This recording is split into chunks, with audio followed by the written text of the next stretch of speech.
Theresa May has reportedly secured concessions from Brussels to keep the whole of the UK in a customs union in the wake of Britain's withdrawal from the European Union.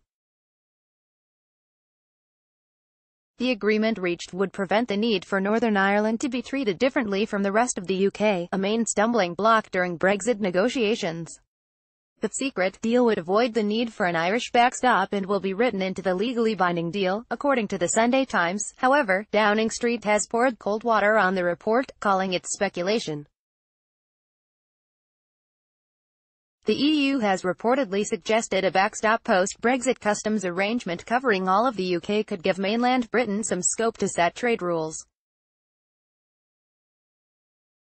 Preparations for a final deal were far more advanced than previously disclosed, the report said, and would lead to a document of 50 pages or more being published. The agreement would include an exit clause, designed to convince Brexit-supporting MPs that remaining in the customs union was only temporary, the Sunday Times said. Ms. May's cabinet would meet on Tuesday to discuss her plan, and she hoped there would be enough progress by Friday for the EU to announce a special summit, the newspaper reported. The Prime Minister's office has described the report as speculation, but claimed the majority of a deal on Britain's exit from the bloc in March 2019 had been agreed. "This is all speculation," a spokesman for Ms. May said.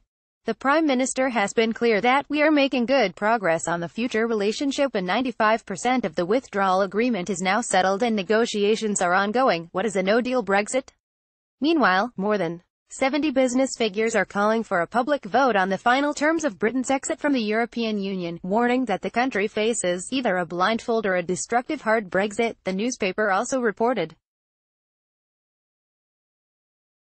Firms are increasingly concerned about the prospect of Britain crashing out of the EU without an agreement, or that politicians will sign up to a deal that limits companies' access to the continent's markets.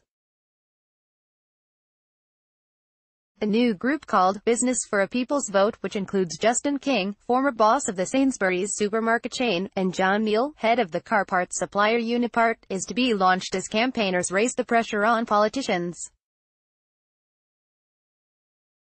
"We're now facing either a blindfold or a destructive hard Brexit. Both these options will further depress investment," the letter says. Support free-thinking journalism and subscribe to independent minds. They will be bad for business and bad for working people. Given that neither was on the ballot in 2016, we believe the ultimate choice should be handed back to the public with a people's vote. The government's Brexit department said it was confident of securing a deal that works for businesses and reiterated its opposition to a second referendum. The people of the United Kingdom have already had their say in one of the biggest democratic exercises this country has ever seen, and the Prime Minister has made it clear that there is not going to be a second referendum, a spokesman said.